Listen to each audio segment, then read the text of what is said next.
I hope I will be able to confide everything to you, as I have never been able to confide in anyone, and I hope you will be a great source of comfort and support.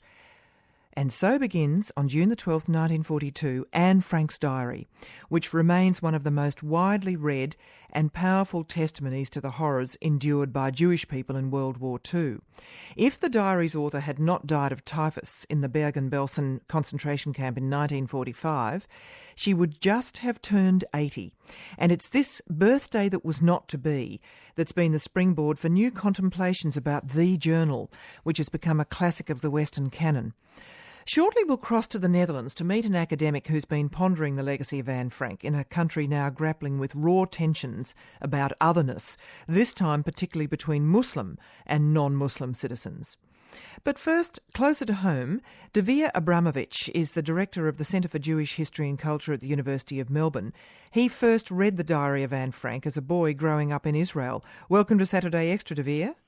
Good morning, glad to be with you. I reread the diary for the first time in many, many years. I think I was considerably more affected than I was when I was a younger person at its sophistication, I must say, and its ending is devastating. What do you personally take from the book? Well, I think for me, and we have to remember, of course, that Anne Frank is arguably the most famous author on the Holocaust. And it's also important to remember that for many people coming to grips with the Holocaust, with the enormity, with the indescribable terrors, it's in a sense a key, it's in a sense an opening to deal with this very, very difficult issue.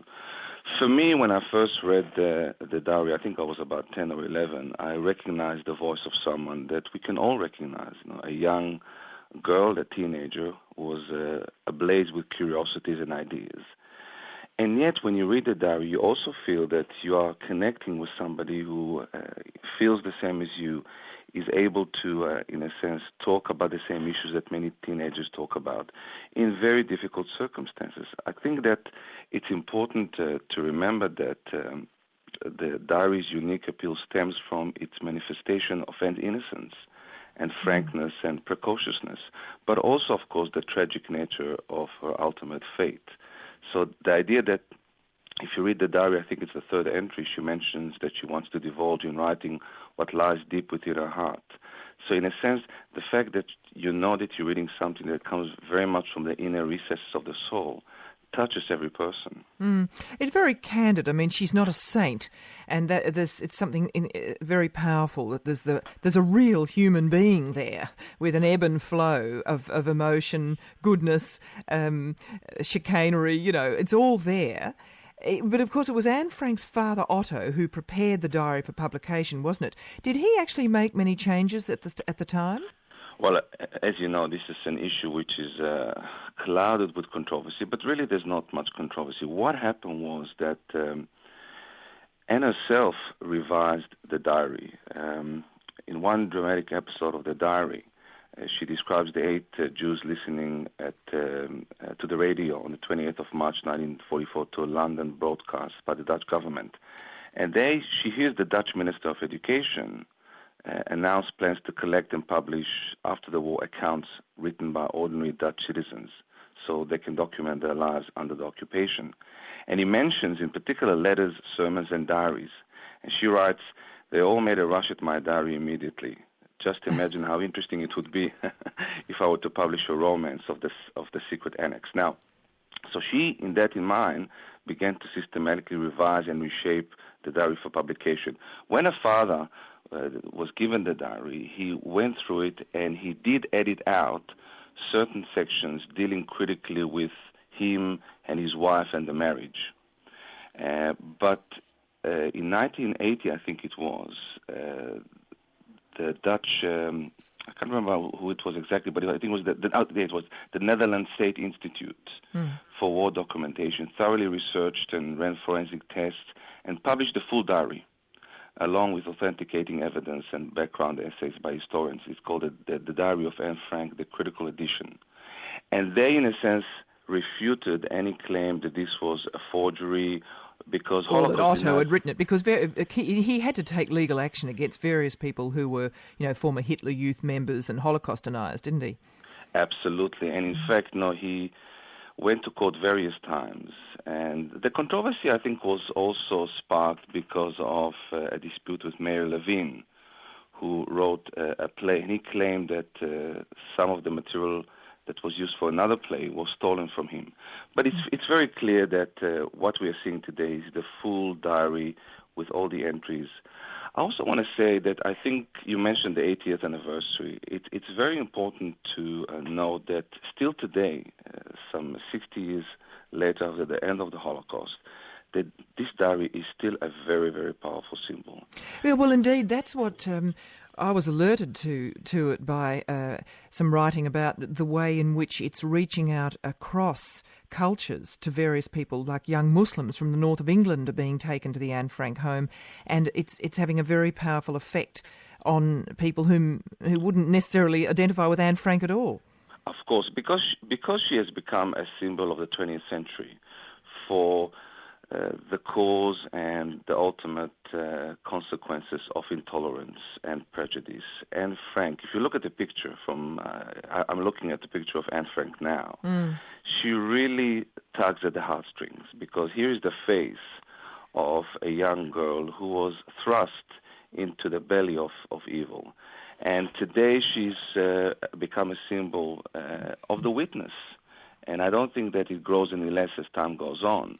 In fact, when we have more and more bigotry and anti-Semitism throughout Europe and in other countries, the memory of Anne Frank is so powerful and so effective for everyone. Can I just ask you this, though, as someone who's read all the literature, because there's a huge body of literature around the Holocaust, are there limitations to this diary? Ought it be the symbol? I mean, someone like Primo Levi might be far better as a guide. What do you think?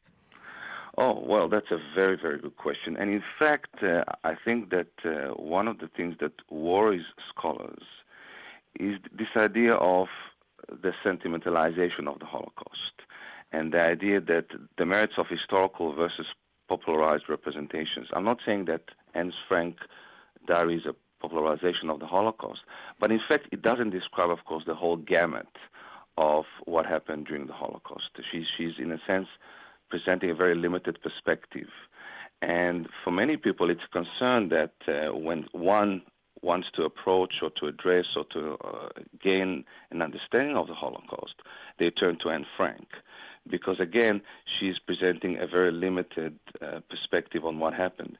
And yet, to me, as one who has taught Anne Frank's diary, alongside Primo Levi and Elie Wiesel and others, I think that it's a terrific gateway for youngsters. Well, it's a domestic tale. That's what is so powerful about it. It's not the horrors of the camps and the mass murders. And in fact, when you read the power of the follow-up to find how close they were to being liberated when they died from the typhus epidemic is extremely powerful. We also have to remember that Anne writes about politics and society. I mean, she, in a very mature way, for example, she considers it foolish that large airplanes and bombs are built in order to destroy houses, which then have to rebuild. She talks about lamenting the fact that large amounts of money are spent on weapons while the poor go hungry. She does, I mean, you think about this, it's a 14-year-old girl hiding to save her life, and yet she's concerned with the plight of others. So I think there's also a very strong political message in the writing, a very strong political message. And of course, Otto Frank, who founded the International Anne Frank Foundation, intended to use his daughter's fame to further the cause of universal tolerance and human rights. And what he did was really to emphasize the broadest possible interpretation of Anne's writing. Now, the question is, if she would have lived today, and perhaps she would have lived in Melbourne or in Australia, the question is, would she have disagreed with that purpose? Because her sense of political morality and compassion is very strong. In one of the diaries, she says, I think a few months before she is arrested, she says, "My feeling for justice is immovable." Yes, it really begs rereading, and and it certainly causes one to reflect. Thank you very much indeed, Dvir Abramovich. Thank you very much. It's been lovely. Dvir Abramovich is the director of the Jewish Centre for History and Culture at the University of Melbourne. And as we promised earlier, we're now going to cross to Amsterdam, where Dinka Hondus is Associate Professor of Contemporary History at the University of Amsterdam, is continuing to research questions still unanswered about the fate of the Frank family. And in a larger sense, really, for Dinka Hondus, the legacy of Anne remains extraordinarily potent, particularly now because race relations and attitudes towards the other in the Netherlands, the very thing that got Anne Frank into bother, they're in the headlines again for all the wrong reasons. So welcome to Saturday Extra. Good morning. Before we try to expand on the legacy, I suppose, of Anne Frank and how it might pertain to race relations in Amsterdam now, particularly those between Muslims and non-Muslims, I'd like to talk to you about some specifics from Anne Frank's own story. You plotted, I understand, what happened to her classmates in a book called Absence. What did you find? Yes, I wrote a history of the Jewish Lyceum. That was a school where all the Jewish children were sort of concentrated in 1941.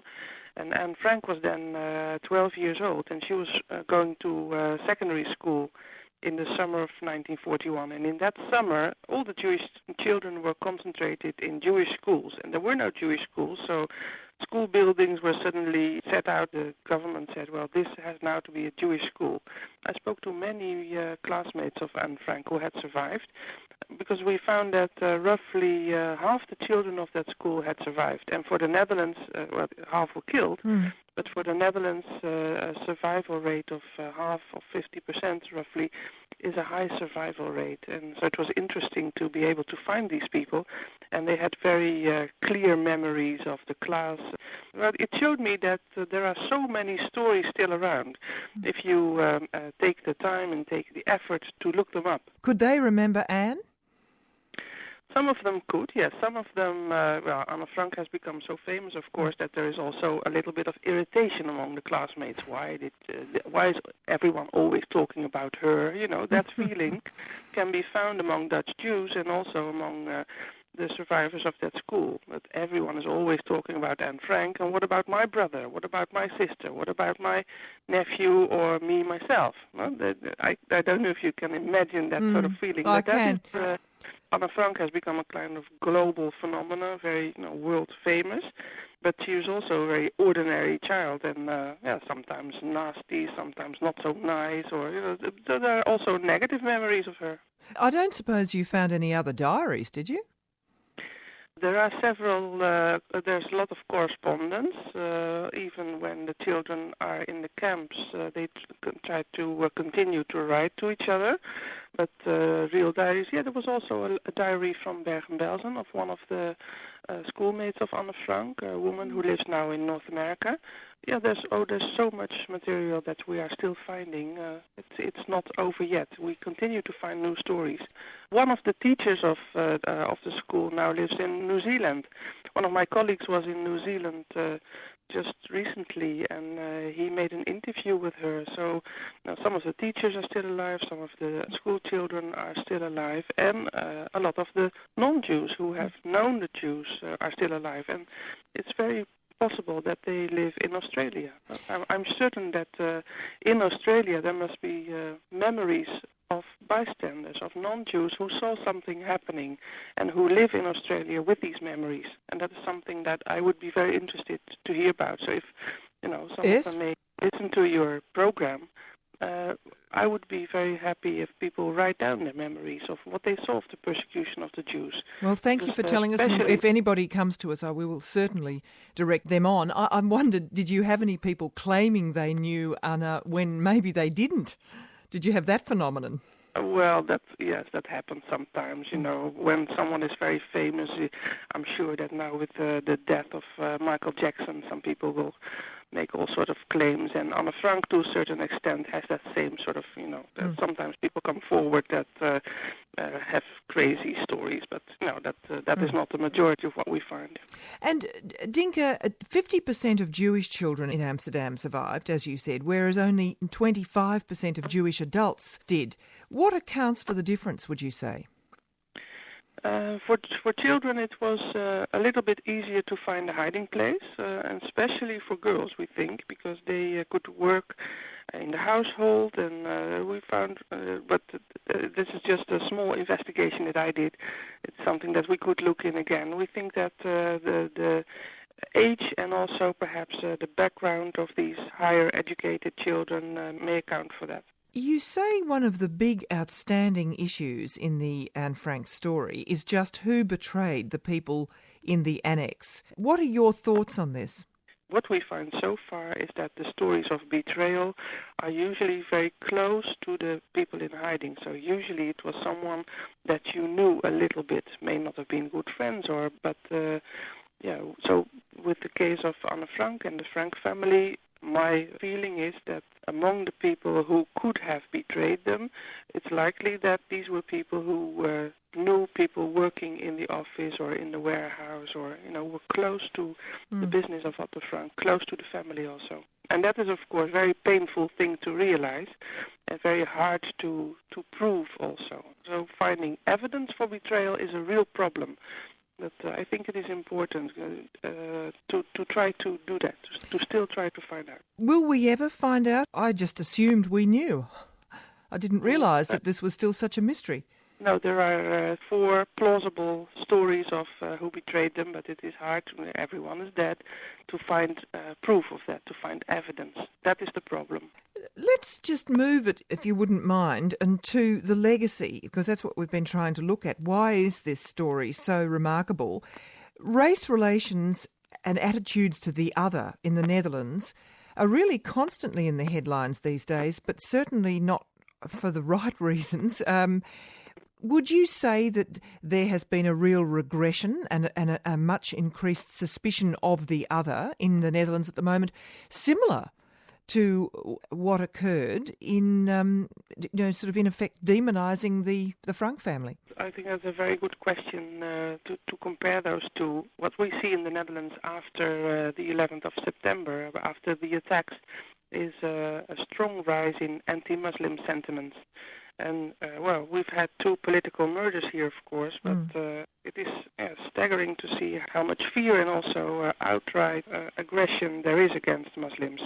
So that is a worrying phenomenon. Also, our cities, Amsterdam, Rotterdam, are quite segregated. So the schools are segregated, and it's a form of spontaneous segregation. It's not that we are forced to send our children to this school or to the other, but all the individual choices of people result in a situation of segregation where Muslim children and black children are in one school and white Dutch children are in other schools. So this spontaneous segregation is a real difficult thing to change in Amsterdam at the moment. And do you have mixed groups coming to Anne Frank's home? Do you try to use the story of the Frank family as some form of guidepost to the future? Of course. Well, the majority of children in the big cities in the Netherlands are now non-white, so of course mixed school groups come to the house. Also, we go out with our exhibitions. We have traveling exhibitions. In fact, one of them will come to New Zealand at the beginning of 2010. But we have also here in Amsterdam West, part of the city where the majority of the population is now of Moroccan and Muslim descent. We had a tour of our exhibitions. So a lot of school groups came, and the interesting thing was that one of the classmates of Anne Frank lived in that neighborhood. So I was able to connect those stories and to tell the children who came to see that exhibit as well. Here around the corner from where you are living, one of Anne Frank's classmates lived. And at the time, this was also already a bit a poorer neighborhood than the neighborhood where Anne Frank lived herself. There are poorer and richer neighborhoods in every city. And so there was one girl in Anne Frank's classroom who came from a poorer neighborhood. And Anne Frank writes about her in her diary. Her name was Betty. If you look at the beginning of the diary, Anne Frank writes about her whole class. that she is in. And she's very outspoken because, of course, she doesn't think that her diary will be read by anyone else. So she says about all her classmates what her impression of them is, all the boys and all the girls, and she's very direct. And about this Betty Blumendahl, she says, well, she's very poor, and she comes from this street, and none of us have ever heard of this street. So it gives you an impression that at the time she felt a real distance, at age 13, from a girl who would come from Amsterdam West. That house is still there, so as I say, there are so many stories still to be found out. And this just happened because we had the exhibition there in Amsterdam West that I could dig up that story. Dinka Hondas, thank you very much indeed for joining us. I really appreciate your time. Okay, thank you very much. And Dinka is Associate Professor of Contemporary History at the University of Amsterdam. And the diary, it's called now The Diary of a Young Girl. It's part of the Penguin Modern Classics, and it was written 65 years ago this year.